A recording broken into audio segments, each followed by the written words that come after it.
Welcome, everyone. Glad to see all of you at the Judeo-Christian Studies Spring Lecture. Tonight we are indebted to the Catherine and Henry J. Gaisman Memorial for this opportunity. Our title for tonight is Prophet, King, and Philosopher in Jewish, Christian, and Islamic Thought. So the idea came, these three panelists organized a National Endowment for the Humanities Seminar Institute last summer for a month long on this topic, on medieval political philosophy in the Jewish, Christian, and Islamic traditions. And several of our graduate students, colleagues, friends attended. So when I heard about their studies, I thought, let me try to get them to a visit to Tulane, and we'll get a little taste of what they're doing. I think it's a very important tradition, and we don't hear enough about it.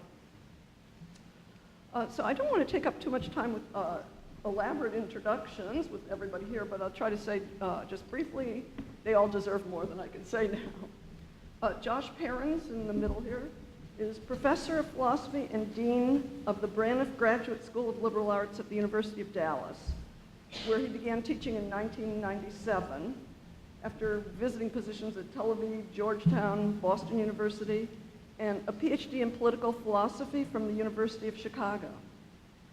Along with numerous articles on Plato and Aristotle and work on several modern thinkers, Professor Parens has published 2 books on Al-Farabi, the medieval Arabic philosopher, whom I hope we'll hear about a little more shortly. And most recently, Maimonides and Spinoza, their conflicting views of human nature.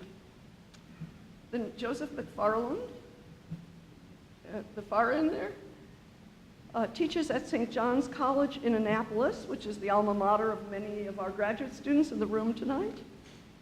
He has been a tutor, that's what they call all professors there, no ranks, just tutor, since 1998, shortly after receiving his PhD from the University of Chicago Committee on Social Thought. Mr. MacFarland has published essays on Dante and Machiavelli, and he is the co-editor, along with Joshua Parens, of the Medieval Political Philosophy Source Book. This is kind of my advertisement for them. Amazon.com. I'm actually going to come back to this in a minute.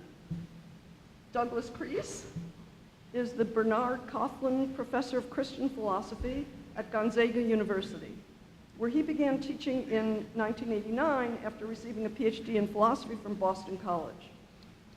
Professor Kries is the editor of a book called Piety and Humanity, Essays on Religion and Early Modern Political Philosophy, and more recently, The Problem of Natural Law. And he's currently working on a book on faith and reason. 2 summers ago in Jerusalem, I had the pleasure of hearing his paper on Thomas Aquinas' Hebraic political philosophy. I also want to introduce our moderators tonight. Seth Applebaum at the far end is a PhD student in our philosophy department, currently writing a dissertation on the problem of divine law in Plato and Maimonides. And Seth was a participant in that National Endowment for the Humanities Institute I mentioned. So you get a chance to press them with more questions tonight in case you didn't have enough chance last summer.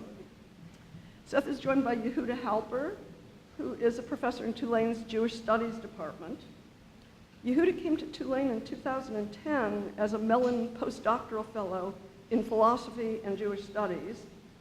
We've managed to keep him on so far after that.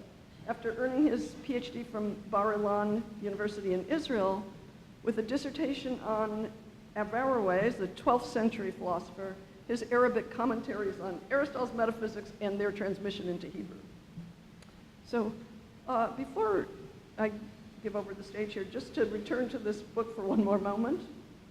This is an anthology of texts from Christianity, Judaism, and Islam.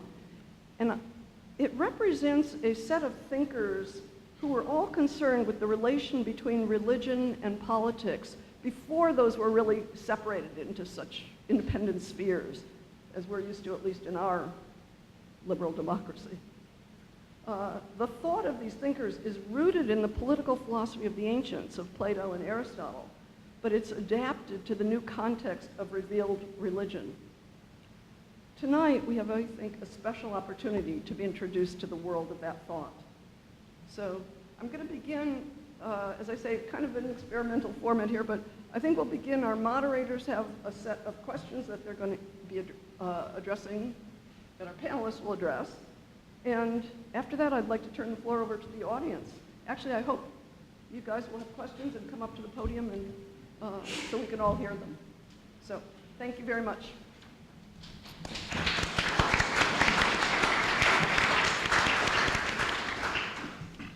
All right, I'll start with the first question here. It is often said that the issue of the relationship between philosophy and revealed religion comes to a peak in the medieval period. If so, is there a different understanding of that relation in the three traditions of the Abrahamic religions, so Islam, Judaism, and Christianity? Many of us here are new to this, so it would be helpful if you could tell us a little about the prominent thinkers or the important works that exemplify this confrontation of revealed religion with philosophy.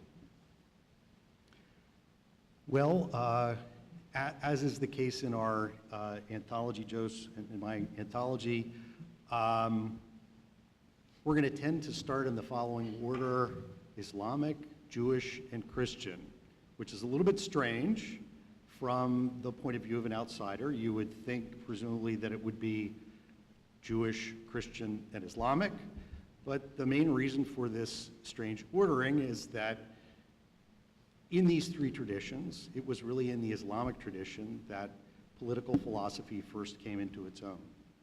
So I will start with Al-Farabi and with Judaism as well, and say a few words and then turn it over to my colleagues.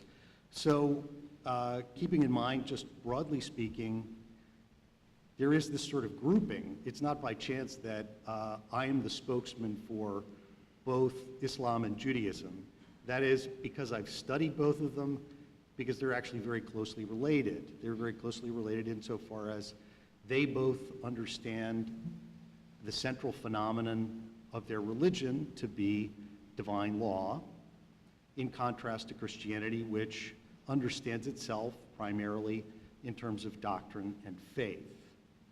Now, if I take a step back and I look at the Islamic tradition, again, which just historically took up this sort of endeavor first, and I start with the first of those thinkers, Al-Farabi, who wrote from, all of a sudden my mind goes blank, 870 to 950. Interestingly, he begins with a kind of avoidance of confrontation between revealed religion and philosophy.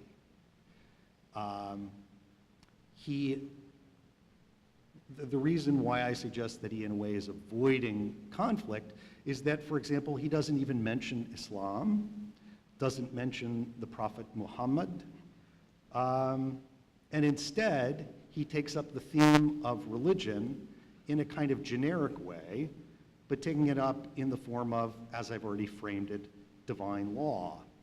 So he's thinking about, in particular, about religions like Islam and Judaism, but at certain times when he talks about this, he speaks loosely enough about what revealed law is that it could, if you wanted to, view it as in a way encompassing Christianity as well. That in spite of the fact that I already drew the contrast I did between the character of Islam and Judaism on the one hand and Christianity on the other. So he then avoided conflict, but oddly enough, if you want to think of it in terms of thinkers you might be most familiar with, say, for example, Thomas Aquinas, if Thomas Aquinas is famous for arguing that philosophy is the handmaiden of theology, one very rough way of thinking of Al-Farabi is that he argued the reverse, that in effect, theology is the handmaiden of philosophy. As you might imagine, that really leads to a very, very different sort of view and approach to the matter of the relation between religion and philosophy, and more importantly, religion and politics. Just touching on a couple of thinkers then, following him, Avicenna, did then focus on Islam as a religion and talked about the Prophet, he also tried to smooth over any kind of tension between religion and philosophy, but the way he did it was largely by trying to simply assimilate the one to the other. He, in effect, tried to obscure any kind of differences that might exist between philosophy and religion in the following way. He basically tried to draw religion toward philosophy and sort of obscure those differences. But again, you can see it's moving in a rather different direction from that of Christianity, where to some extent you're sort of absorbing philosophy into religion. It's quite the reverse in the case of Avicenna. But I think I've said enough. We can go back to Jewish thinkers, but I think I'll turn it over to my colleagues for now. Sure. One of the things Josh said, it was a very salient formulation, was that for Thomas, famously, philosophy is a handmaid to theology, and that one might characterize Al-Farabi as having said the reverse, or having argued the reverse, that theology is a handmaid to philosophy. Now, I think one's initial response would be to think that Al-Farabi could not have been a good Muslim by making such an argument. He would seem to be an unbeliever or a rebellious against the law. But I think the impression is something of a distortion, because theology didn't have the same status in Islam that it had in Christianity. And so one of the things that happened in this transition from Islamic to Christian thought is that there was, I think, often a misunderstanding from the Christian perspective of what the character or the claims were being made by the Islamic philosophers. So, and the reason I say this, and Josh could say more about this than I can, is that because Islam is originally or primarily a law, the authoritative religious science would be jurisprudence, Islamic jurisprudence.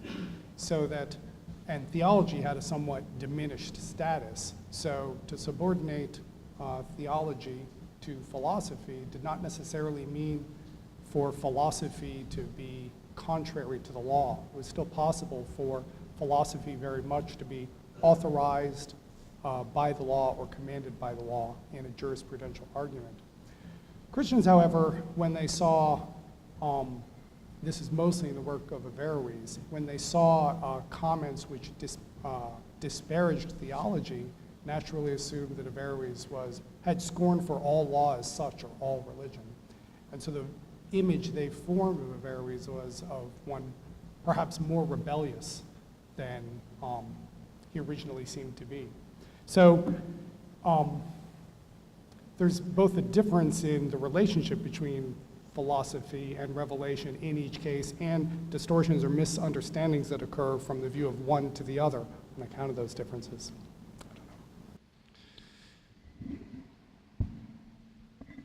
I don't disagree with anything that's been said by Josh or Joe, but maybe I'd just underscore a few points.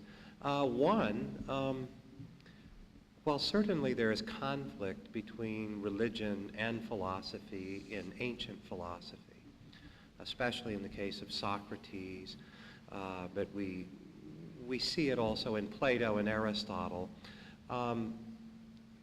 It's that the whole possibility of conflict between the two is much greater with the advent of revealed religion. Greek paganism certainly had its hold on the human soul, and it had its devotees and so forth. But all three of the classical forms of revealed religion in the West are much more powerful than ancient paganism was. And that's probably a claim that some would dispute, but I think it's hard really to dispute that. So the first thing we notice in turning to the medievals is, my gosh, here's a conflict that the ancients didn't have to face. Here's something, or they didn't have to face, so it wasn't such a massive fact that had to be encountered. And now, within each of these three, then, we notice that there are different approaches to revealed religion. Averroes and Al-Farabi seem to stress the conflict between the two, and most people suggest that they came down on the side of philosophy. Others came down on the side of theology. Some tried to harmonize them. Well, all of these various approaches can be found in all three of the traditions. And then finally, as especially Josh indicated, there's a difference between the Jewish and Islamic on the one hand and Christian attitudes on the other. Yes, all approaches are present in all three, but there still tends to be an openness towards philosophy that's not quite as present in the Arabic thinkers. And so why is that? And Josh also mentioned that this seems to be because it never occurred to the first Christians that they were ever going to rule anywhere. And they were martyrs, and they didn't have laws, and they didn't have a Christian regime, whereas there was once an Islamic regime, and some people want to resurrect that. There was once a regime based on the Hebrew Bible. There never was a regime built around the New Testament that actually existed. And so hence philosophy never was the kind of threat to Christianity, perhaps, as it was to the other traditions. So let me just ask a quick follow-up here, maybe not so quick, but why would philosophy be a threat, as you described it now, or to all of you, to religion? Why would there be a conflict between philosophy and religion? And does this have anything to do with the kind of tensions we see between science and religion nowadays? Sure. We have to remember that ancient philosophy was very much concerned about human ends, goals or purposes of human existence. And so, of course, were all three of the revealed religions. So we have competitors arguing about what's the best life possible for a human being, arguing about questions such as how ought we to live. So for that reason, I mean, because we have different claimants to how to answer those questions, necessarily the possibility for tension arises. Regarding the issue of confrontation, one way one might think of the matter is that if the central phenomenon of your religion is law, law's focus is more obviously upon action. Philosophy's focus is more obviously upon opinions about the whole. So I don't know that I would quite agree with the suggestion that there's a greater confrontation going on in Islam and Judaism in contrast to Christianity. Again, for that very reason, that is to say, it's to some extent the case that philosophy is functioning on a higher level than law is. It is true that the law does make claims about the whole, but the fact of a kind of difference of level helps account for the fact that philosophers like Al-Farabi could argue philosophy should guide jurisprudence. The notion that philosophy would ever guide sacred doctrine in the Christian church, that is quite an odd sort of thought. And so actually I would argue that in the case of Christianity, there's a kind of coming at loggerheads between philosophy and revelation that's actually more intense, that in a certain way forces this matter of what is to be a handmaiden to what. And notice, by the way, Al-Farabi, he never spoke of the relation between philosophy and religion that way, and I don't think it's by chance. It's because that confrontation in a way didn't have to happen. I tried to characterize him that way, but he never used that terminology himself. Yeah, though I wanted to add one thing to this, and that was, so let me give a little bit of background. When philosophy is being studied in the 13th century in Europe in the universities, the way the universities are organized is there was a faculty of arts in which philosophy was studied, and that was a preparation for the study of theology, which would follow. And the masters in the faculty of arts who were studying philosophical questions, say about the nature of the soul or the nature of the world, were led to opinions which would appear to contradict the Bible. Say, for example, that there's no natural basis for saying that the soul is immortal, or to say that the world is eternal, has no beginning in time. One might ask, why is that a problem, right? The way the masters defended themselves in these circumstances was to say, this is what philosophy has found. However, it is not true, because it is not in accord with faith. And what is in accord with faith is true. One could easily imagine a form of Christianity which would say that what one ought to believe is precisely what is contrary to what one expects on the basis of reason or natural philosophy. But the response of the universities at the time was to say that there really needs to be a kind of harmony of philosophy and theology. It was not acceptable to say, I believe this on the basis of reason, on this on the basis of faith. So I think to some degree that the virulence of the conflict had to do with the expectations about what it meant to be a faithful Christian at the time, that reason and faith were in a harmony in which one could enrich the other. So. Okay, thank you very much for your answer to that question. So as we heard in Ronna's introduction, and as I experienced firsthand, you directed a summer seminar on medieval political philosophy and published a source book on medieval political philosophy. What's the significance of this term, political philosophy? Medieval political philosophy, we assume, must be concerned with the practice of religion as it takes place in a political context. Does the relation between religion and politics take a different form in the three traditions we're discussing? Well, again, I'm going to start first on this. In the experience of most of the people in the room, political philosophy presumably would refer to the study of the state and the study of politics only.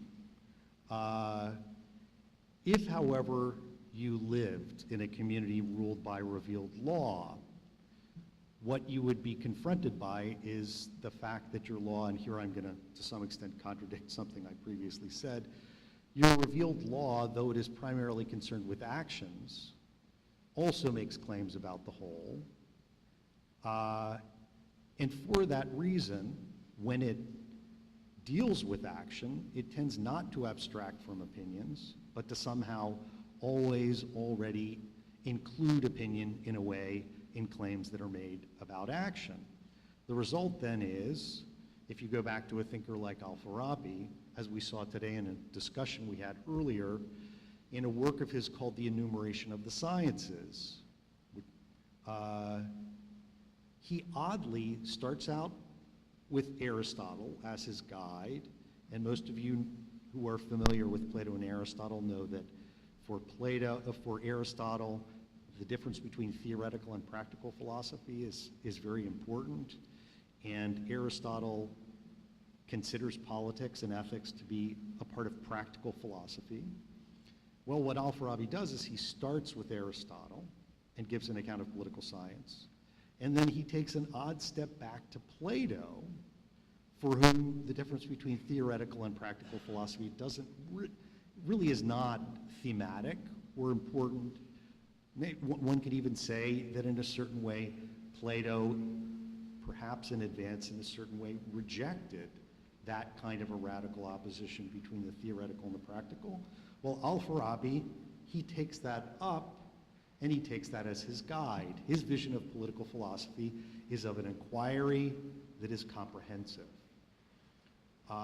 Similarly, if we turn to the Jewish tradition and to Maimonides, he also tends to treat political philosophy not as simply a discipline among the disciplines in philosophy, but much more as, some of you are familiar with the idea in Aristotle of an architectonic science. Maimonides gives indications that he thinks of political philosophy as the guiding science, which, again, if you think about your Aristotle, you might be tempted to say, well, it's metaphysics that is the overarching and guiding science. Well, not so for these thinkers. So that's what I'll say about the qualifier political. Let me pick up the thread about political philosophy as an architectonic science, but in the Christian context, say a little bit about the fate of the architectonic argument. So just to give a little bit of background for those not familiar with the phrase, it seems like a term of art. In the Ethics, Aristotle says every action aims at some good. In some cases, some goods are subordinate to other goods, and that there must be some supreme good, which is the end of human action, because if one good were always for the sake of another and for the sake of another ad infinitum, it would undermine the meaning of it to be good at all.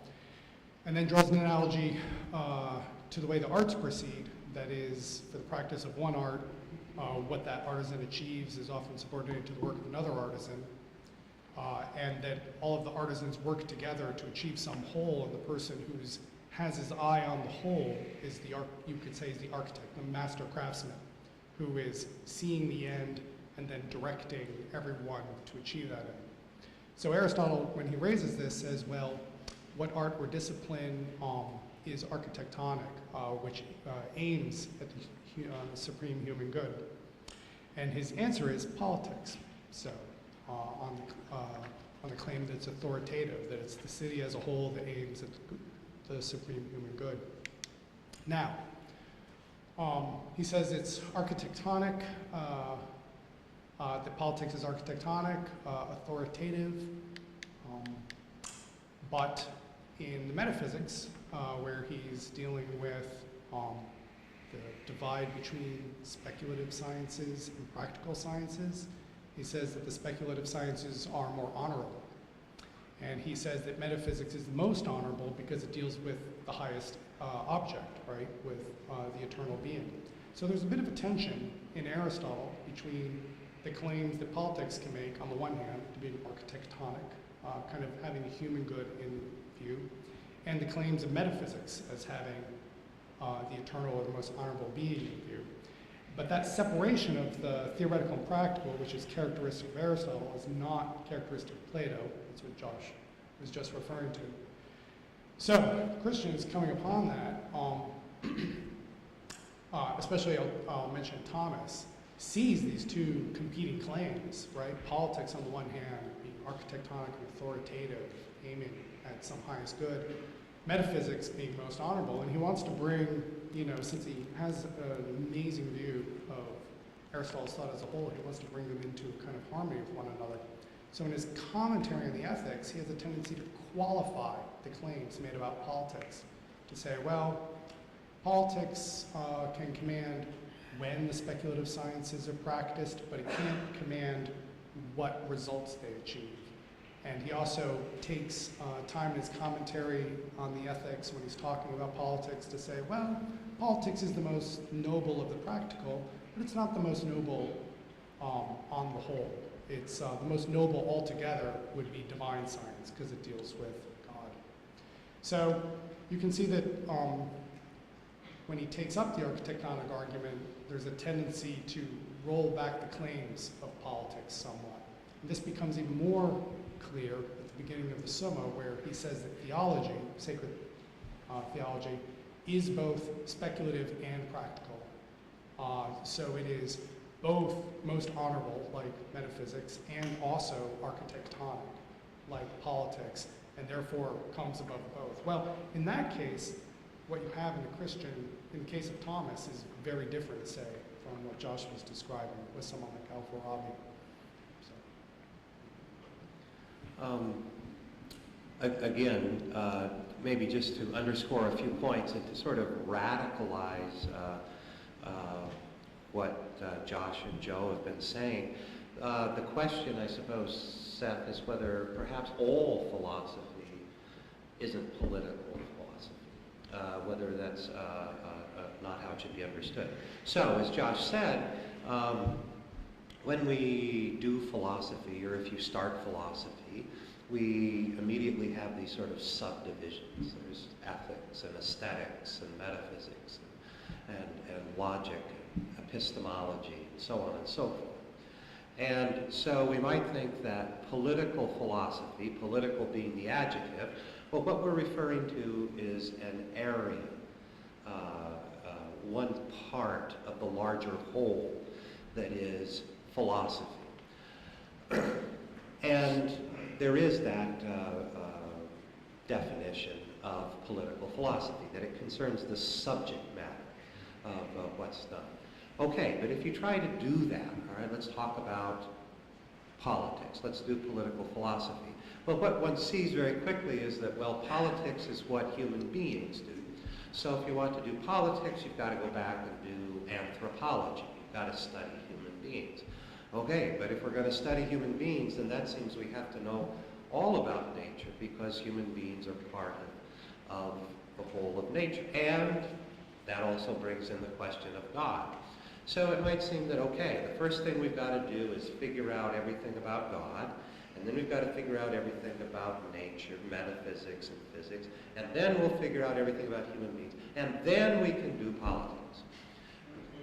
But in fact, our access to those things like nature and God, that access is always mediated by the opinions of the political community from whence we begin this inquiry.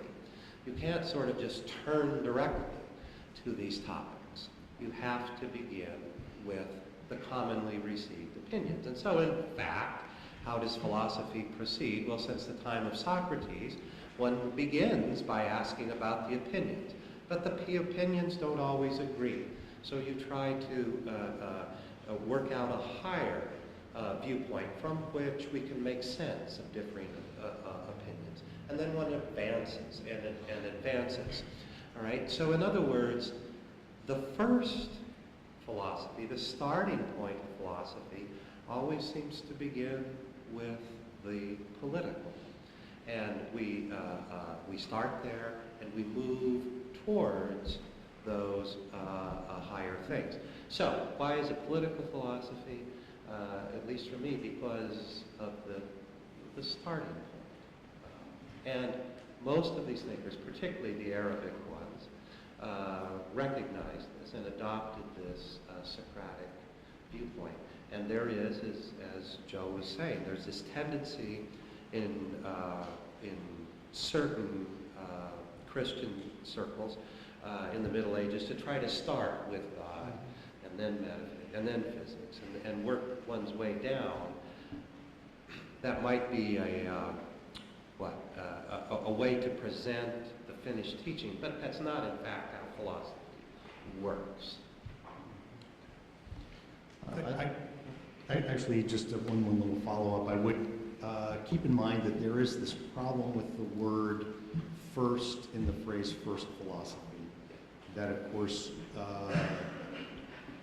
it was Aristotle who coined the phrase first philosophy, and he meant it in the sense of the highest. So there is this problem. Is political philosophy first only temporally, or is it first in the sense of, in a way, being the highest and most comprehensive? Anyway, it's a very big question. I'd like to then ask a follow-up question. Maybe make this question a little bit more specific.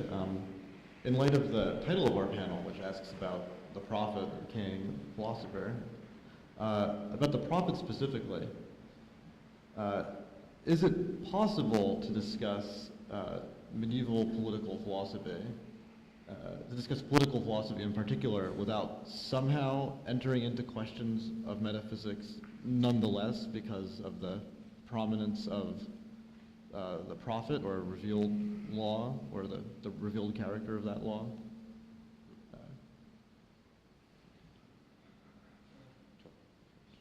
Is that, yeah, okay. So my suggestion is not that one would never get to metaphysics. My suggestion is that one begins temporally with the study of politics and rises to metaphysical questions, which perhaps may not, all of them may not even be answerable. It's not completely clear that they are.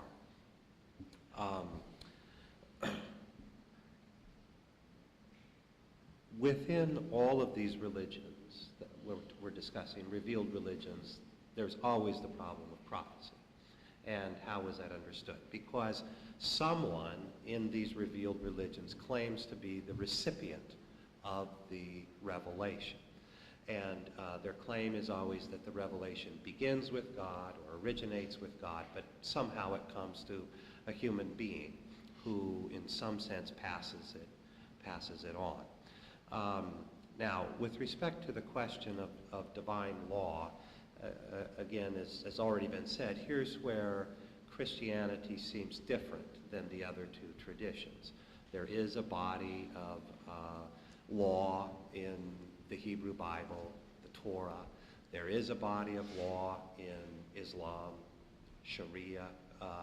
There's not a unique body of law within Christianity. Eventually one develops that comes to be known as canon law, but that's something that was worked out only late in the Middle Ages. And Jesus doesn't give an awful lot of laws in the New Testament, which is not to say that he gives none, but he doesn't give a lot of them. And Christians usually understood the phrase, the law, as referring to the laws of Moses. And so they themselves seem to recognize that they don't have a very large, distinctive body of law. So it's much more about, as Josh said, doctrines and beliefs in Christianity than it is about laws. One other thing to think about here is the relationship between the claims of the secular and the ecclesiastical authority, that there is that kind of a split in Christianity, even if in the medieval period there is nothing like our separation of religion and politics. It certainly qualifies in some very important way the idea that one could not possibly treat the political on its own terms and to some extent in isolation from the claims of revelation. Now, it is very much the case that popes, because of the greater, because of the superiority of the claims of the spiritual or the ecclesiastical, seem to think that it was to some extent their right to interfere with or guide politics. However, there does seem always to be enough of a tendency toward a splitting of the one away from the other that at least political philosophers, if not popes, thought that it was possible to study politics in isolation from spiritual claims, at least in some way.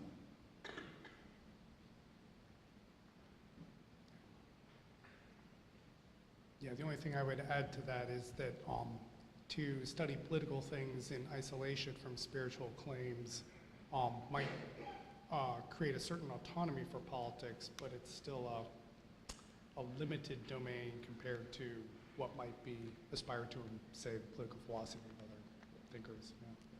Yeah. The distinction gives all of the high stuff to religion and very little to politics. Right.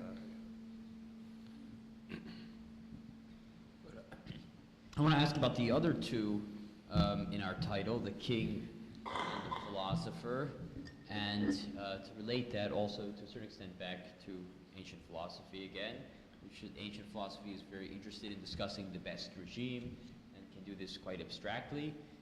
Plato, for example, in the Republic, has Socrates putting forward a proposal for a regime that's governed by a philosopher king. Is there a reflection of the notion of the philosopher king in each of the three traditions? And how is the relation between the philosopher king and the divine law, or perhaps the philosopher king and the prophet, understood in these traditions?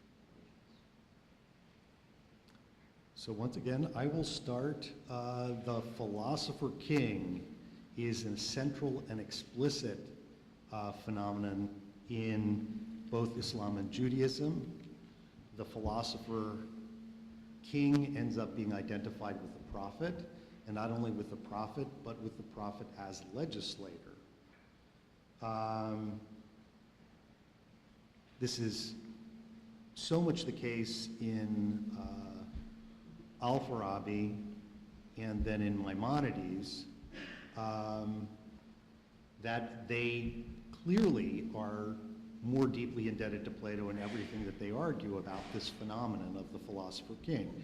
By the way, a historical fact, it turns out that as far as we know, the Muslim and Jewish political philosophers knew at best the first book of Aristotle's Politics, and that they then relied much more heavily on Plato's Republic and especially his laws. Of course, would make pretty obvious sense because, of course, the theme, say, of Plato's laws is the question whether or in what way the law is divine. That's, in effect, the opening question of Plato's laws.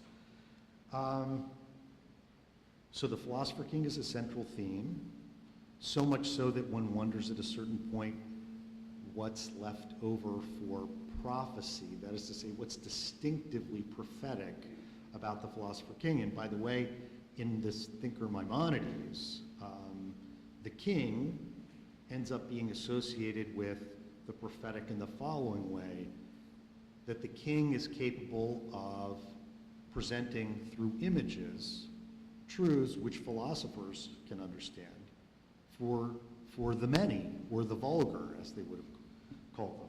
So the king then ends up showing up in a rather sort of diminished light in light of the philosopher. But I'll leave it at that and turn it over to. Well, Josh mentioned that Aristotle's Politics was not known in Islamic and Jewish traditions, except for perhaps the first book. We have the converse situation in the Christian tradition. They, in the Middle Ages, they had no access to Plato's Republic or Plato's laws. And so the theme of the philosopher king is not as pronounced, one could say, on the whole, in Christian medieval political philosophy for this reason. But nevertheless, there were, in indirect ways, an engagement with this thought.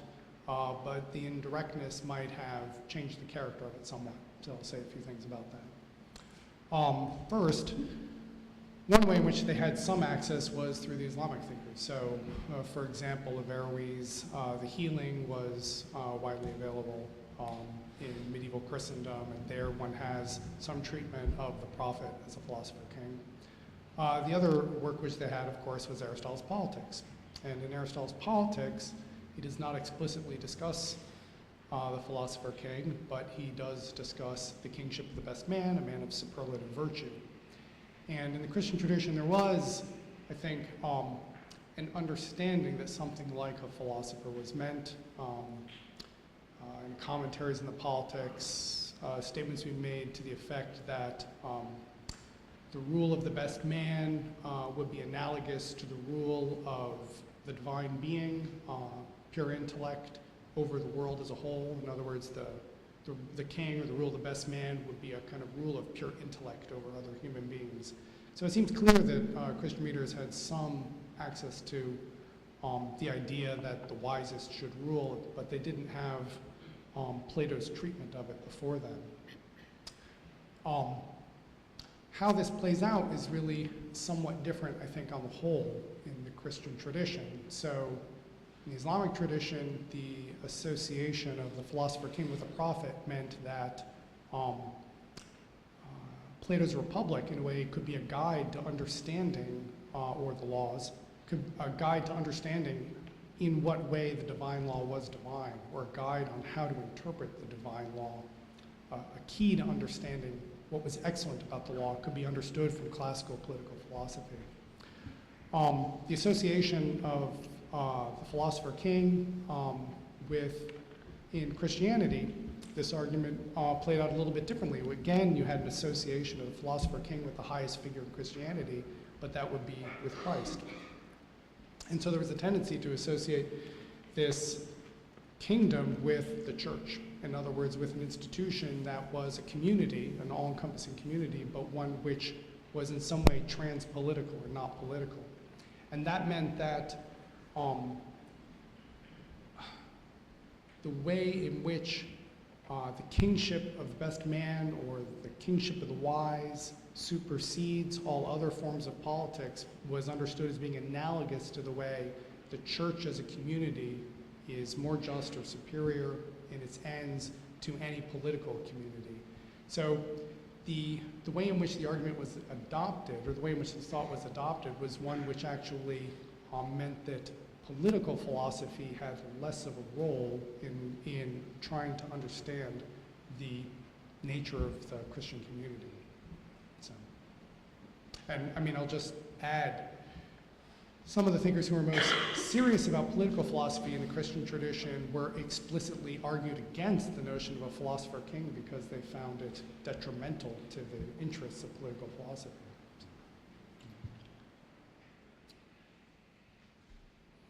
Yeah, just to state the same point maybe a little bit differently. If one were working in a Muslim community and one read Plato's description of the philosopher king, one has to ask the question immediately, is Muhammad such a philosopher king? That would immediately come to mind, I think, if one were working in a Jewish context and one read Plato's description of the philosopher king from the Republic. I think you would have to ask yourself, is this Moses? And similarly, the Christians didn't have the Republic during the Middle Ages. They only had these things that Joe has referred to, reflections of it. But to the extent that they did have it, then the question would be about Jesus. And indeed, in Christianity, Jesus is referred to as a king, but a king whose kingdom is not of this world. Right? And that's a different kind of thing, because Muhammad did have a sort of kingdom in this world. Moses didn't, I guess we could say, actually live to see it in place, but there was a kingdom, a monarchy that was built upon that. I think the interesting thing to ask oneself about this question is, of course, Plato's suggestion is that what we really want is for wisdom and power to come together.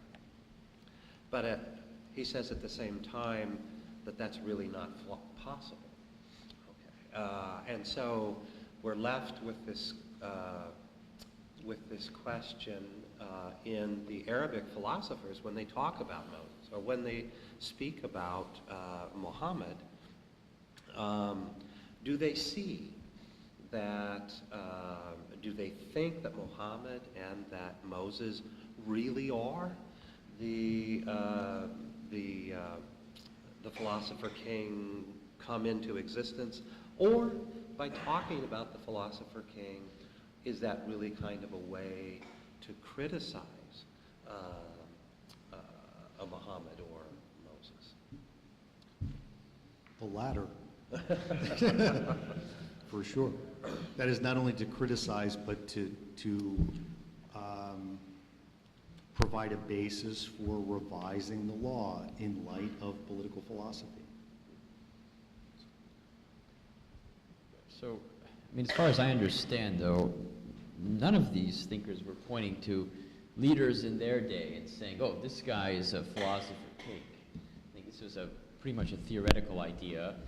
And it's pretty important in the Republic to have a philosopher king who's right there. In fact, the citizens are so desirous of having this philosopher king that they pull him out of hiding and they force him to be their king, and they won't let him leave. So he has to be forced to do this. Whereas in the laws of Plato, another Platonic dialogue, there's no philosopher king. There's not exactly a king. What you have is a law, and a divine law that comes through a prophet, and the prophet and the divine law are no longer there. So I would like to ask you to say something about the effects of this law not being around, so we can identify the philosopher, the prophet, the king, the legislator, all four of these, which we're sort of trying to do as an ideal. But the only one, well, kings can arise in Judeo-Christian kings. There were Muslim kings. Perhaps there were philosophers in all three. There were no Jewish kings. Maybe the king of the Khazars or something. I don't know if he counts exactly. So how do they see this the law, the rule of the role of this law that's no longer there, the role of prophecy that's gone, and what kind of opportunities does that afford? In the case of a thinker like Maimonides, that the original lawgiver is no longer present makes it possible for him to, for example, revise the law by simply appearing to codify it. That is to say, he wrote probably his most influential in the Jewish fold text, the Mishnah Torah, his code of law, as a kind of codification, simplification of the vast Talmud. In doing so, though, he was put in a position to revise, tweak, and modify the law. He did this while not really being, or at least not explicitly being, a king. He was, in a way, a kind of secret king, which of course shows up later in a sort of secret philosopher ruler.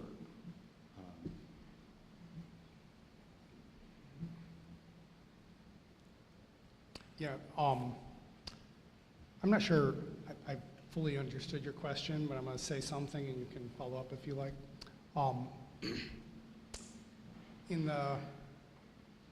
So in the case of Judaism, you might say, well, the lawgiver was present.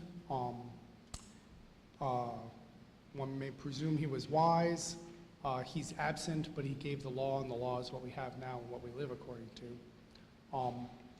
It seems to me the situation's a little bit different in Christianity in the sense that the church is the kingdom of Christ on its earthly pilgrimage. And the community is a community which does not live according to a law in his absence, but in some way the shadow of it is at work in the present. So that I think in the Islamic and Jewish traditions, one's thinking about the lawgiver as a philosopher king as a way of kind of getting behind the law to think about the basis of the law for the sake of understanding your community in the present. In the Christian case, Christ's leadership is the fulfillment of the law that somehow, by fulfilling the law, then liberates you from the law, and that there isn't a falling back into the rule of law, but one lives in that translegal kingdom from there on.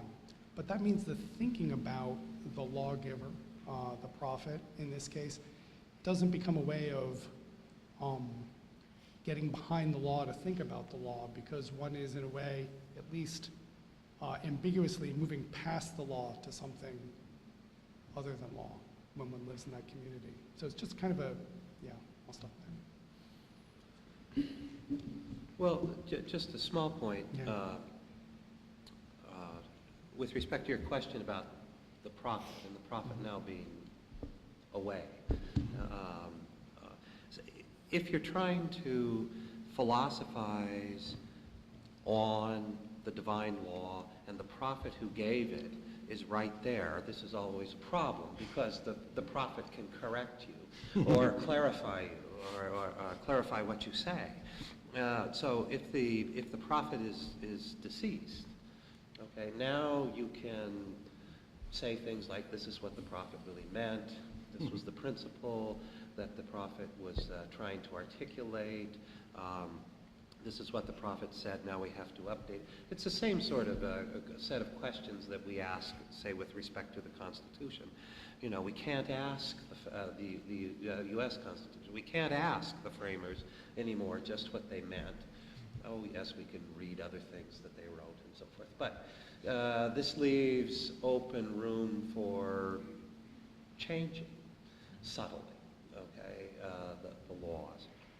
And it seems to me clear that people like Al-Farabi and Maimonides used this openness to tweak the laws, to improve them.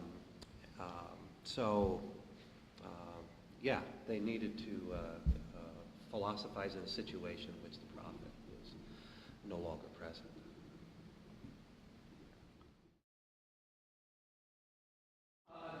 So I want to just pick up on this last comment of Doug's, but also the other comments related to it about the way in which when the founding legislator of the law is either, for whatever reason, either absent because deceased or absent because withdrawn for some other reason, simply not present, this opens up, as you said, an opportunity for treating, revising, changing the law. My question is the activity that is now engaged in, right, in this opportunity for treating, changing, revising the law is exploited, is that activity simply identical with philosophizing? Well, I wouldn't think it's identical. But put it this way, if we were to do that, and if we were to do it well, we would need to be wise. We would need to understand the true end of the law, or what the true end of the law ought to be. And so it sort of assumes philosophizing as an antecedent activity. Seems to me, anyway. Right. If you think of what Aristotle does in the Nicomachean Ethics, the educational task he sets for himself, he has a number of different audiences. Surely the highest of those audiences is that of the potential legislator, leaving aside philosophers. And in fact, Aristotle leaves it completely ambiguous as to where the line is between potential legislator and political philosopher. It's true that when we're talking about tweaking, we're talking about minor tweaking, that isn't really much more than jurisprudence. But surely the higher issue of, say, taking a law that takes its guiding light is the moral life and the moral life alone, moral perfection. Maimonides, he makes it quite clear in his guide that he is having no truck with that. That may be a part of life, but it's surely not the highest part of life. The highest part of life is theoretical perfection. So he, in effect, then insinuates into the law the notion that theoretical perfection is really the highest aim of the law as given by Moses. Is that what Moses intended? I have my doubts. And if he does then refine or modify law in that way, that's a very bold and surprising move. I'll put it that way.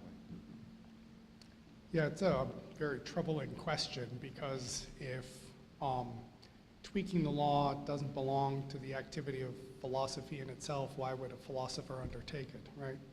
And I was thinking about Doug's answer, which I if I'm persuasive that in some way philosophizing will be a preparation for the activity of tweaking the law but not belong to the activity itself, then it occurred to me perhaps one could see it the other way around as well.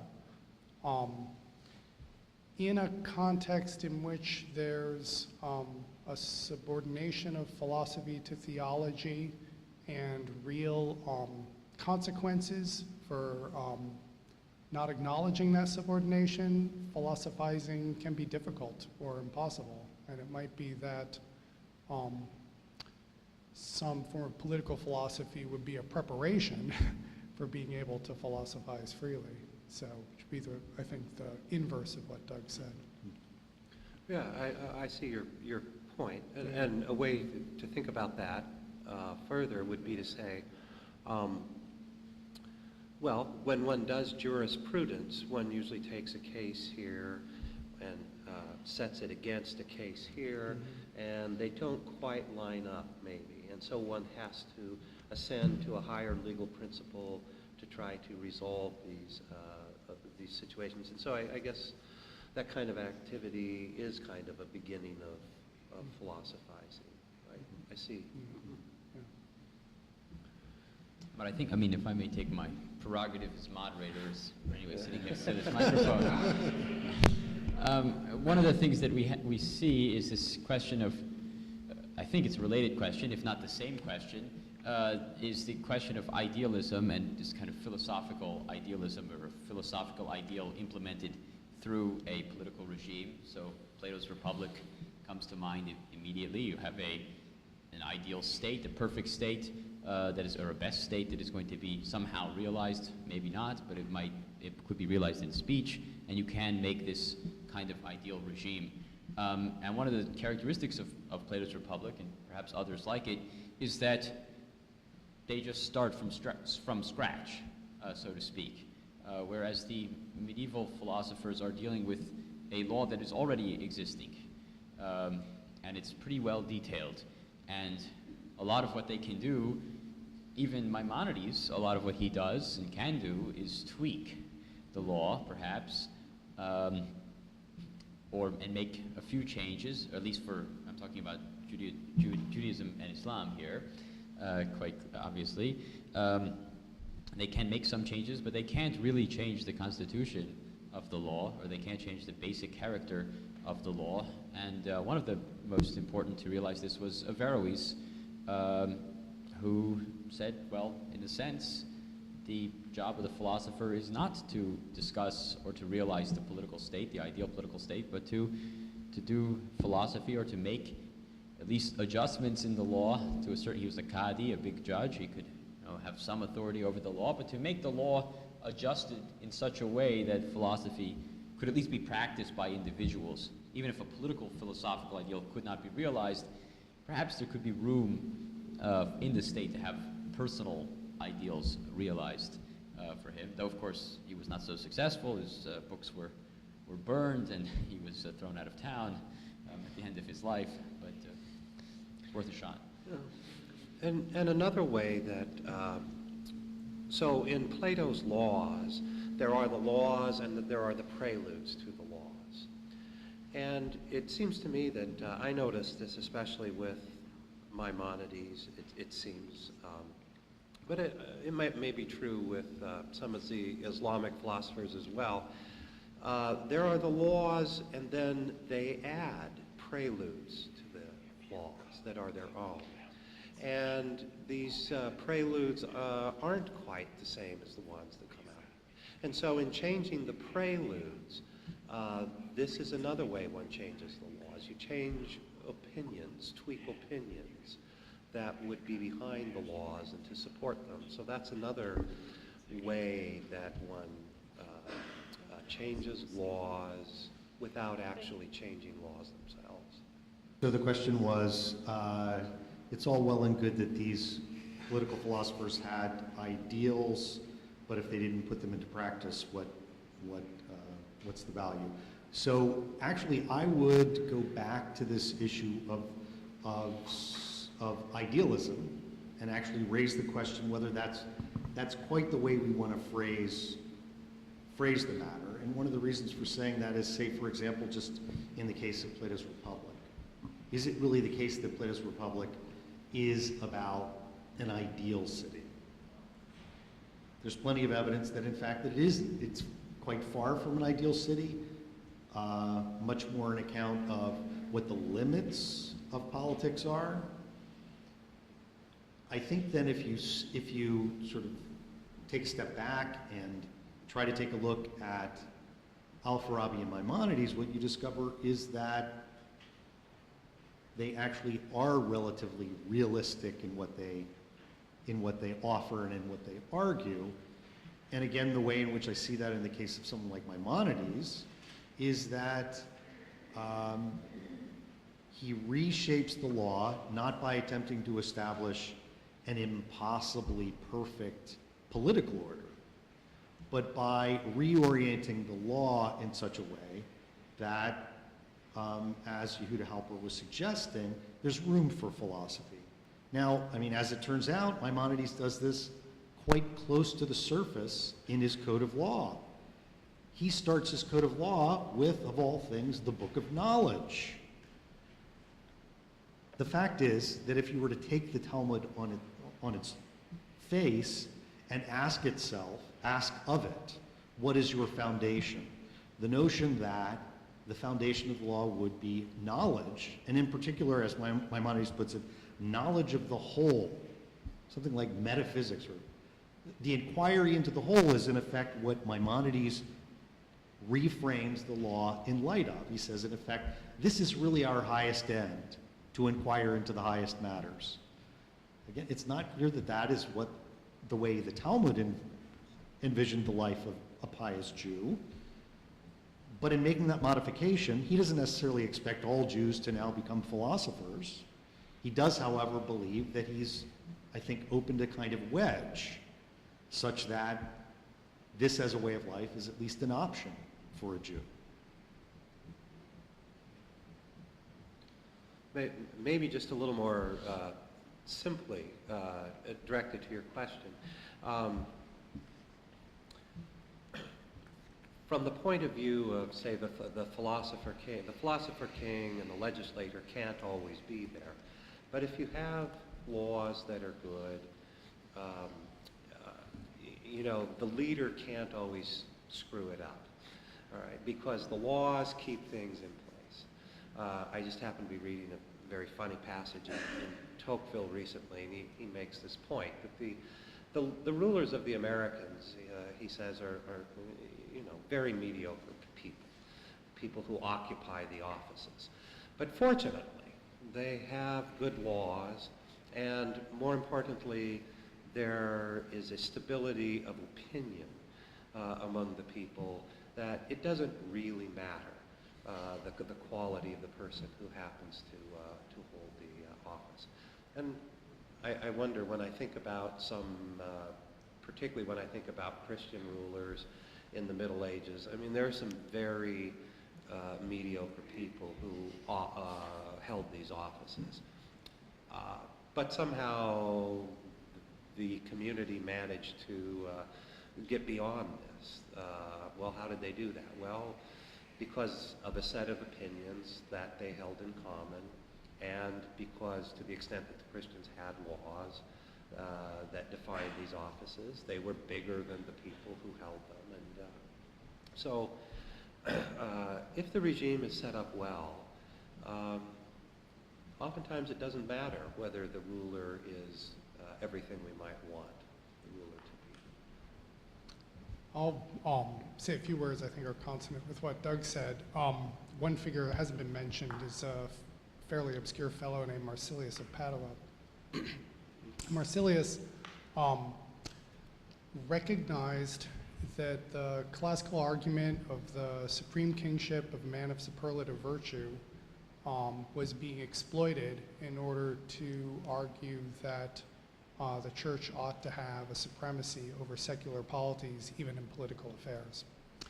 And so one of the central points of his political theory is to deny that element of Aristotle's thought. He claims to change Aristotle in no significant way, but his defense of the laws are such that He denies that under any circumstances, anyone on the basis of their superiority in excellence ought to have rule on that basis, and that a law as such is only something that the efficient cause of the law, I should say, is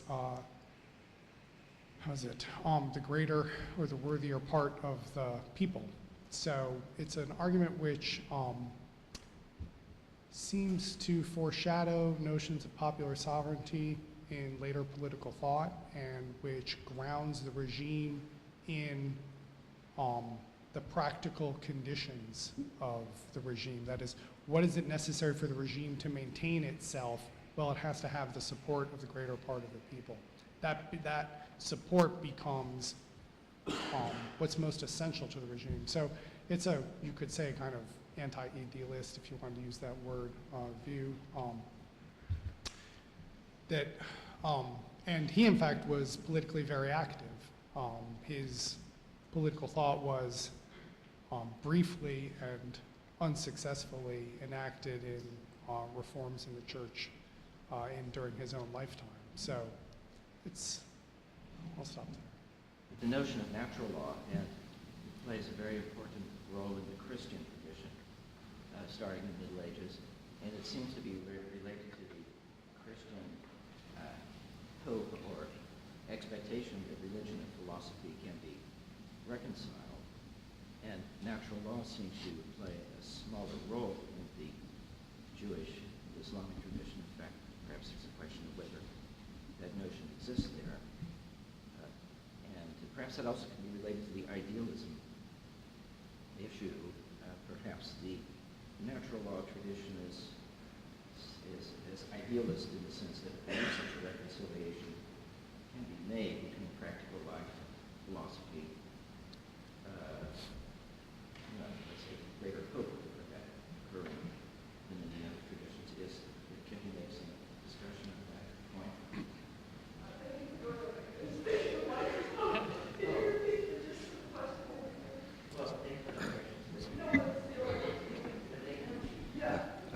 The question concerns natural law, and whether, in particular, whether natural law, so important to the medieval Christian tradition, at least after the 13th century, the extent to which that could really fulfill a hope of bridging the gaps between religion and politics, or religion and philosophy, and so forth.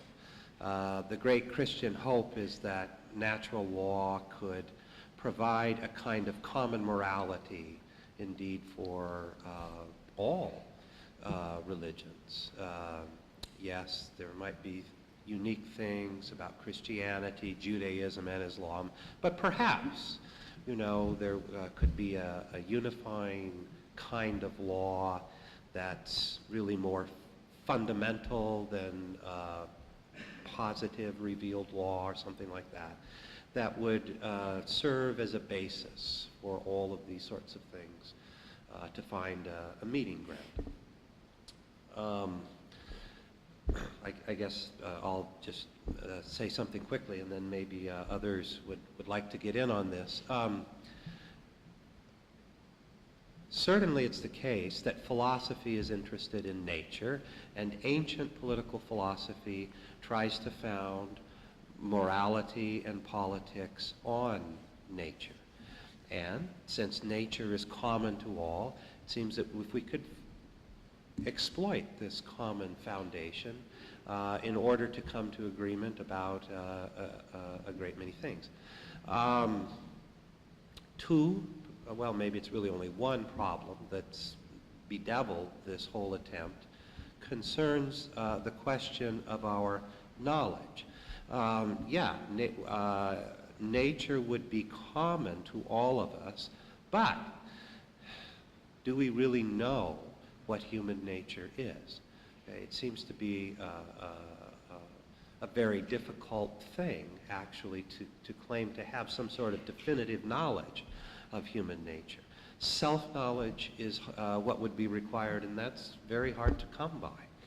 And so the fact of the matter is, we seem to have a hard time agreeing about what natural morality would be. It's one of those things that in theory, it seems that this would work out, but in practice, it rarely does. In, in Christian circles, the reason that there was hope that this would work out, and you know, it's still with us and is not impossible, but it's that we would base our knowledge of nature on something like conscience. Whereas in ancient philosophy, in order to know about nature, you had to make this hard ascent up out of the cave into the daylight. You would have to work at it your whole life long to know nature. The hope was that through conscience, we would have a kind of immediate access to not everything, but at least certain fundamental principles of nature and natural morality. So there'd be sort of a shortcut. We didn't have to take this journey up out of the cave. We all know it already, or so it's claimed. I don't know, you know, I've studied this a long time. It's an interesting idea. What I notice is that the advocates of natural law, in order to address themselves to this question, what they always have to do is begin to delimit that knowledge of natural law. So if we say, you know, by natural law, X is right and Y is wrong. Oh, but there are people who dispute that, okay? So we say, well, okay, so we'll give up on X and Y. We'll sort of restrict things to A and B, okay? But then maybe some people dispute that too. But if we were all human beings, we all have conscience, we all ought to know that A and B. Well, but I guess we don't. So we restrict it a little further and a little further. And pretty soon you're claiming we have absolute knowledge of almost nothing, it seems like. The way that they tried to sort of get this traditionally to coalesce around the Ten Commandments, the Decalogue, you know, that everybody knows that murder is wrong. And everybody knows that adultery is wrong, and theft, and lying, and so forth. Well, I don't know. I mean, I think I do know by conscience. I think I do have immediate access to, you know, at least a few precepts like that. I don't think I have to spend my lifetime learning those things, but, well, there are people who don't seem to know that those things are wrong. And certainly if you want to expand the circle much bigger, well, pretty soon it seems that we don't have automatic knowledge of much with respect to morality. So, so I don't consider myself really to be an advocate of natural law, though it is an interesting idea, and it still has its advocates, of course. So in the case of Judaism and Islam, notions of natural law are actually traceable to a tradition of dialectical theology that went out of favor. That tradition refers to what we would typically refer to as natural laws as so-called rational laws or intellectual laws. The thinkers who argued for that, in effect, argued that these are things that, well, again, we somehow we have a kind of intuitive access to, and we could perhaps even reason our way to them. However, there isn't enough time, and that is why the law, in effect, set them down, because it would take too much time for too many people to arrive at those conclusions. Now, as it turns out, the main trends in political philosophy in Islam and Judaism did not adopt a natural law approach. It's not too difficult to fathom why that would have been the case. The reason they didn't was because they lived in communities in which law was so powerful and omnipresent that the notion that you would have to appeal to an intuitive law really in a way doesn't, it's just not even required. So I like to think of Maimonides and Al-Farabi and most other Muslim and Jewish political philosophers as thinking of these things very much in the way that Aristotle and Plato tend to think of them. That is to say, they think of the natural standard much more in terms of the high standard of the best regime or the best way of life. I just wanted to say something to relate the question of natural law to the theme earlier about the philosopher king and the affiliation of the philosopher king with the prophet. I'll speak of it by way of the reflection of the philosopher king in Aristotle's Politics. There one gets the presentation of the tension between, on the one hand, the rule of the best man, of superlative virtue, on the other hand, the rule of law. The way in which it's framed seems to presuppose that those two things are exclusive somehow, that it's not possible for law to have within itself the advantages of the wisdom of a living person applying himself to rule. So it looks like when thinking about this, about the rule of law and behind it the possibility of a living wisdom which can be the source of the law and the separation of those two things, that there isn't a place for natural law. And conversely, I think, in the thinkers who take natural law most seriously, they want, there's a correlative tendency to break down that distinction, to try and blend together, I think in a way you implied this in your question, the advantages of law and living wisdom all at once, okay? And in the Aristotelian case, I think one could see in the tension between kingship and law a reflection of the tension between philosophy and the city, especially the city's view of the gods.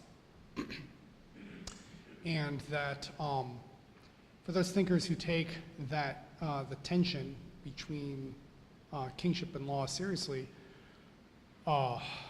access or thinking about the philosopher king begins a way of getting behind the law or thinking about the law.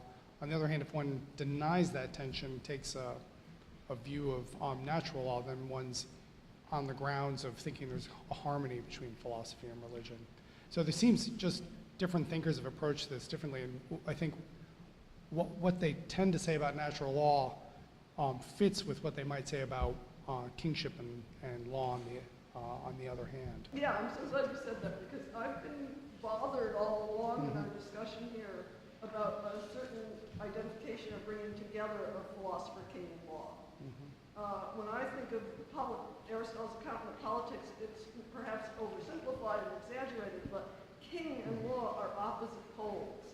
And Plato's Republic, the philosopher king is something very different from a regime of law, and Plato's laws, there's no philosopher king.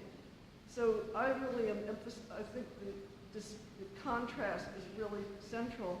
And in my crude understanding of things, I've always thought of it this way, that the difference between the tradition of Judaism and Islam on the one hand and Christianity on the other can be traced back in a way to this schema, that the idea of God becoming incarnate in a human being, how can you get any more intense and vivid an image of the living wisdom, right, and the presence of the wise or of the powerful and ruler in their very existence.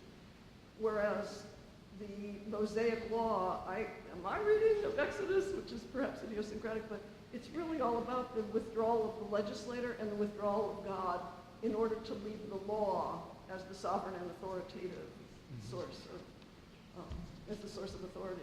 So to me, it's really interesting to look at this exaggerated contrast between these two models, see maybe how they are reflected in Judaism and Islam as one kind of tradition, Christianity as the other, and then go back through, which we won't do, I promise you, but go back through and weigh all these questions of why political philosophy has a different status in the two traditions, and why the relation between religion and politics is different.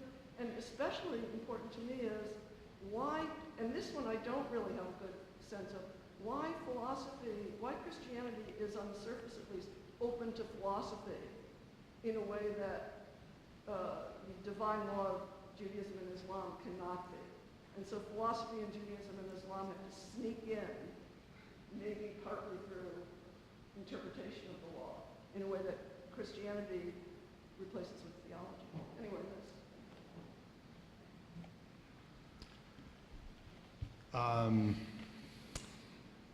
you know that the opposition between the rule of living wisdom and the rule of law is to a very great extent obscured in the Jewish and Islamic traditions. It's obscured for obvious reasons. God gives a law, you need to obey it. If one were to go around saying, well, wouldn't it be better if there were a human being without the constraint of written law who would rule you? I think it's pretty clear that for the Muslims and the Jews, that would be anathema. So in fact, you can see Al-Farabi very self-consciously pointing to something like that pagan notion of a philosopher king, but then obscuring the fact that in a way the rule of law is second best. He touches on it, he alludes to it, but he doesn't make it a sort of central trope such in the way that you see it in the opposition between the Republic and laws. I think the same thing holds in the case of Maimonides, except that Maimonides in a way keeps alive to some extent this opposition in the following way. He makes it quite clear that law is not for the sake of the best human being, but for most cases, for most human beings, which in its radicalness is pointing to the very issue that you're pointing to. It's not really clear whether law is meant absolutely for everyone in the sense that everyone needs the kind of guidance that law will give. It would seem that the best human being perhaps doesn't even need that kind of guidance. I'll say something about your last comment.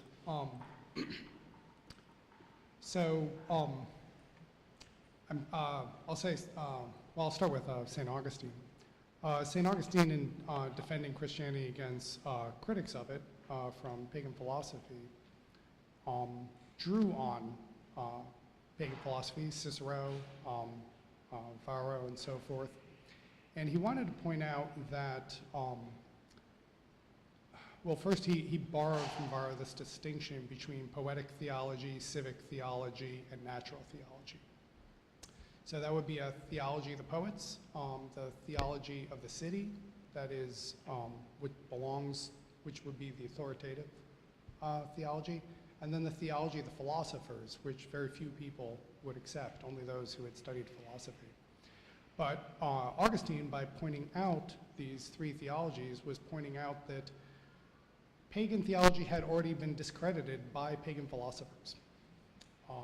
And in Augustine's own understanding, Christianity shared much more with the theology of the pagan philosophers, with natural theology, than it did with pagan civic theology. And so in Augustine's view, the same way in which the classical philosophers had seen their way to truths about the whole, or about nature, or about God, which went beyond the opinions of the religion of the city, so also had Christianity.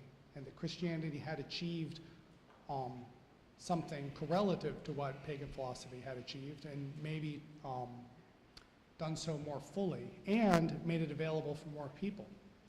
So that then the theology of the philosophers, which was available only to the philosophers, would now be available to all human beings. So what does this mean? It means that, in his view, Christianity, in a way, if you go back to classical political philosophy and you think about this tension between the philosopher and the city, Christianity is now in the place of the philosopher. It's brought the whole community to the view of the philosophers. part of the reason it seems that Christianity is in this position is because of its ambiguous relationship to Judaism, right? If there's, somehow it belongs to Christianity on the one hand to accept and to recognize the Mosaic law, but also to have a teaching which fulfills or completes the Mosaic law in a way that leaves some elements of the law as law behind. This is my attempt to give an account of why Christianity somehow is in a position that sees itself as more akin to philosophy than might be the case in the other two traditions. Certainly, you emphasize the universal Right. aspiration. That's certainly part of it, although the universal is also present in Islam without this same claim of translegal insight. The one more thing I would say about that is, say, in the way in which Christianity completes Judaism, it understands, say, what's taken over from the law. Well, the moral teaching is kept, refined, strengthened.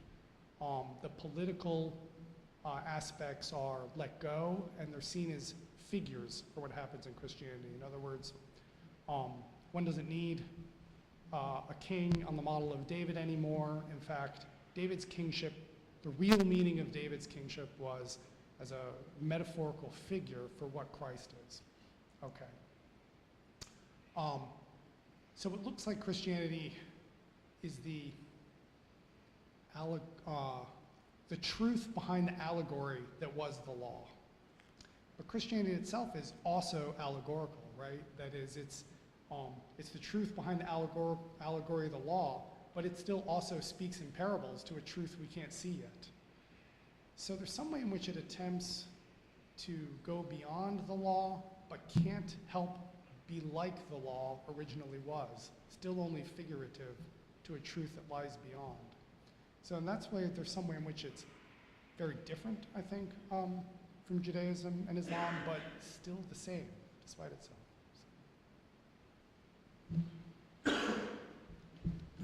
That seems like a very good answer that Joe just offered. Maybe one thing that I might add to Ronna's question that kind of undermines this is when one thinks about Christianity, including in the Middle Ages, you know, the people who really determined it, defined it, and so forth, it wasn't lawyers.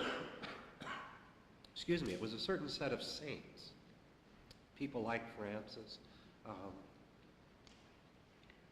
had a much greater influence on politics, excuse me, than any lawyer or any philosopher. Excuse me.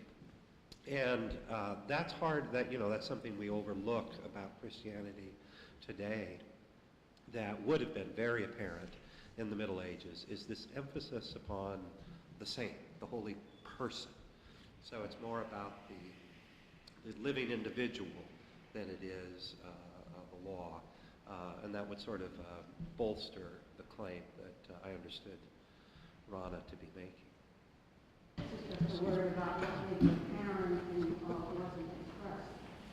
In relation to Christian law, you did give reference to the fact that Christianity certainly gives deference to the Mosaic law, particularly in terms of not only the commandments, but love God and love your neighbor as yourself. But when the Christian scripture says, this embodies the whole law and the prophets, even though it's not in a juridical framework, isn't that really the basis of Christian law, loving your neighbor as yourself? That sounds right to me. I guess the thing I'm thinking about in that context is, to what degree does the word law still apply to that?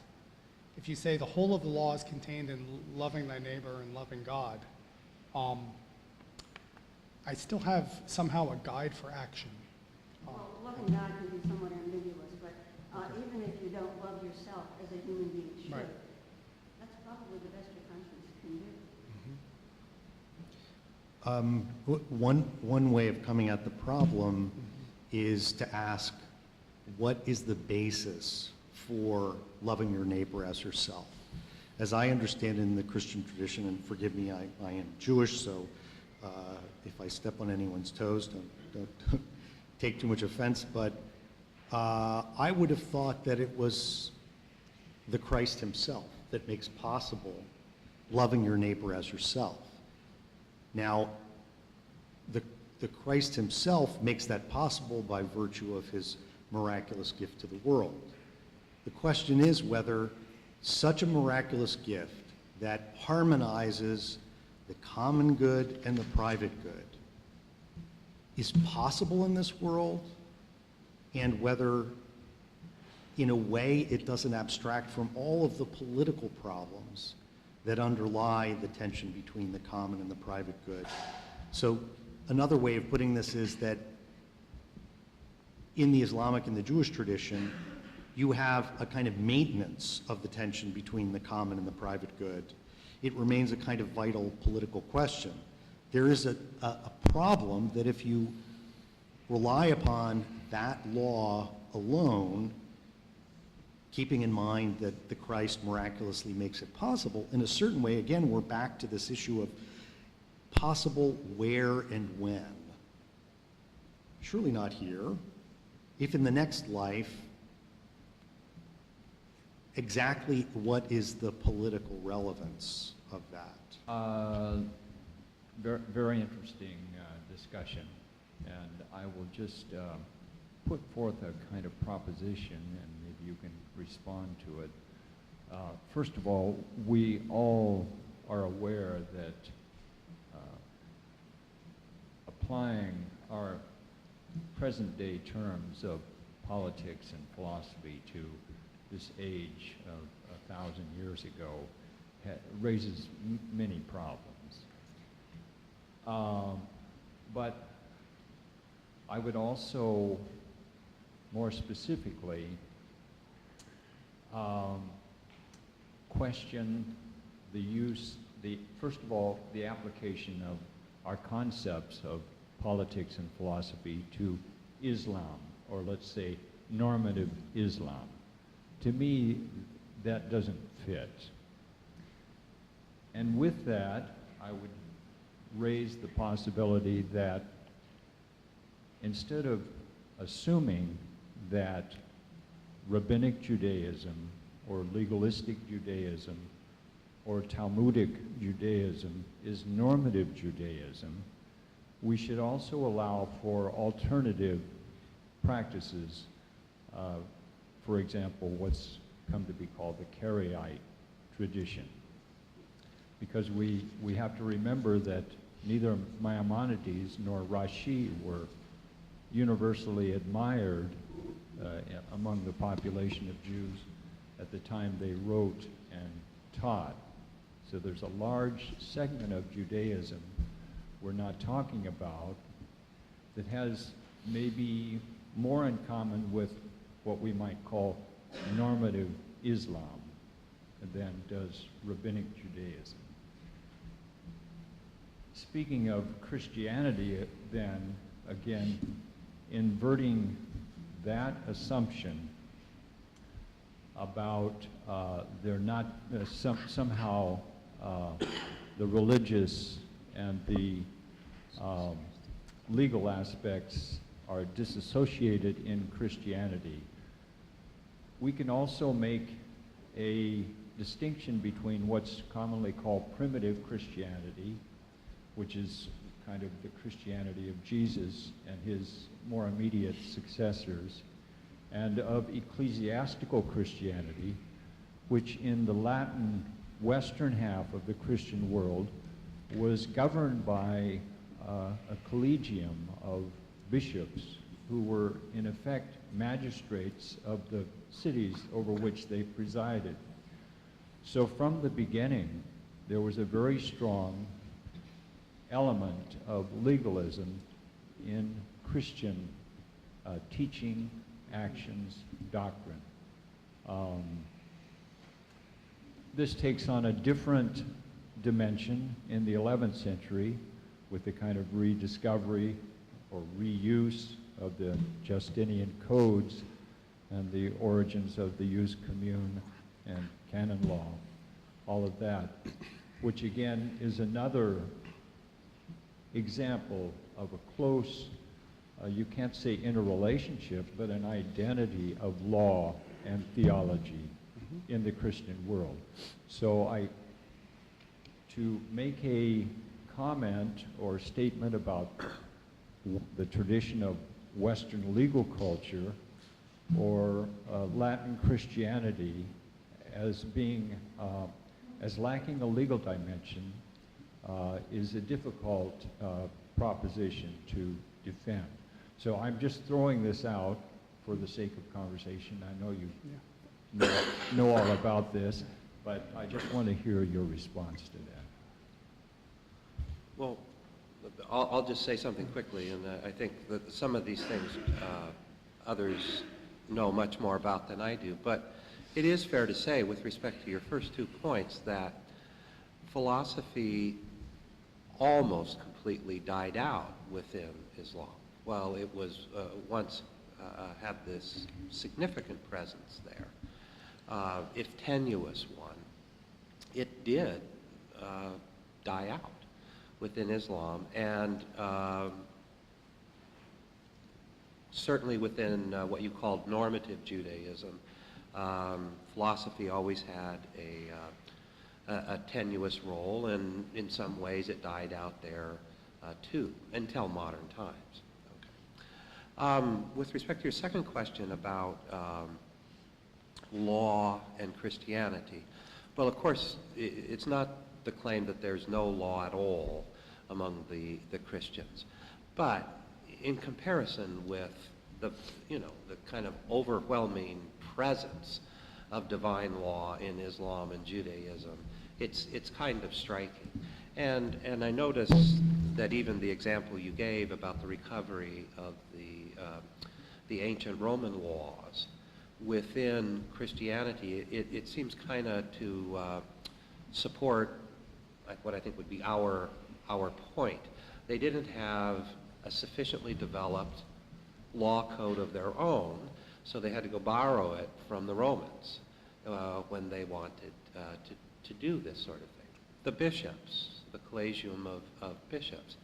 Well, sure, they knew about local law codes, and they had to adjudicate disputes among Christians. But what the bishop is first and foremost responsible for, of course, are the administration of the sacraments within his diocese. And most of church councils, to the extent that they adopted laws and so forth, it's mostly laws about the sacraments. Now, in fact, I was looking for a place to make this point this evening somewhere. In the Middle Ages, the sacraments had a kind of political meaning that we wouldn't pick up on, perhaps, in Christianity today. Rousseau says at one point, towards the end of in a footnote, towards the end of the social contract, that the one who controls marriage, for example, really controls the most important things in a society. And the church had gotten into marriage as a sacrament in the Middle Ages. Okay, baptism, the birth of the child, of course, the sacraments at death, and so forth, the assembly and a sort of collective banqueting. All of these things are sort of semi-political acts. But, so there are rules about the sacraments and so forth, but it still seems to me to be different than this massive presence of law in the other two traditions.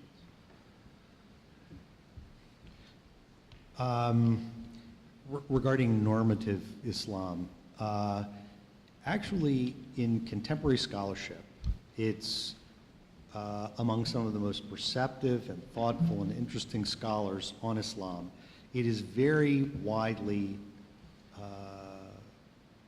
widely the case that scholars will argue, oh, Islam, it's really actually much more like Christianity. It's a faith. Its most basic claims are those of faith. It really is not a matter of law at all. Well, that line of argument has been developed over the course of the last couple of centuries in no small part to make it possible to try to free Islam from a very long, very substantial, and very extensive juridical tradition, which is very profound and deep. Leaving that aside, I mean, it's not hard to see why Muslims would want to do this. They are confronted by,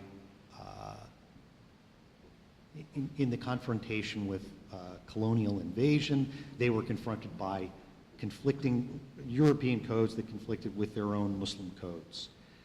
It's not hard to see why people would want to try to free themselves from the notion that Islam is in fact a code of law. But again, what we're dealing with here and what we've been discussing is, of course, the medieval period where, in fact, I think there's relatively uniform agreement among the Muslim political philosophers and the Jewish political philosophers that when we're talking about these religious communities, we are really talking at bottom of law. Law in what sense? A much, much more comprehensive sense of the term law than what we're familiar with. And irony of ironies, to understand what they envision by law, you have to go back to thinkers like Plato and Aristotle to understand what they mean.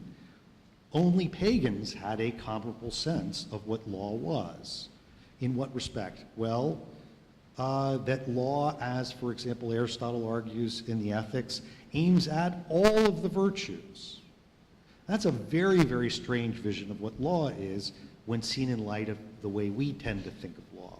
We think of law as really a very relatively small compartment or aspect of life, whereas these Muslim and Jewish political philosophers thought of it as a total way of life. In fact, that I think in the end is one of the main reasons for whatever revival there has been of the study of medieval Jewish and Islamic political philosophy. It envisions a total way of life. There really aren't that many sciences, ways of thought that propose anything like that. And another odd irony is, I think that you might have difficulty understanding what ancient philosophy meant by itself without seeing it against the background of these very strange total claims of law. When we think of philosophy, we think of philosophy professors and philosophy departments.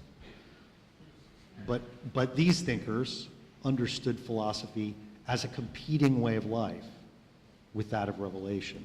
That, I think, is a much richer notion of what philosophy is, as well as the law being a much deeper and comprehensive and richer notion. Thank you all so much.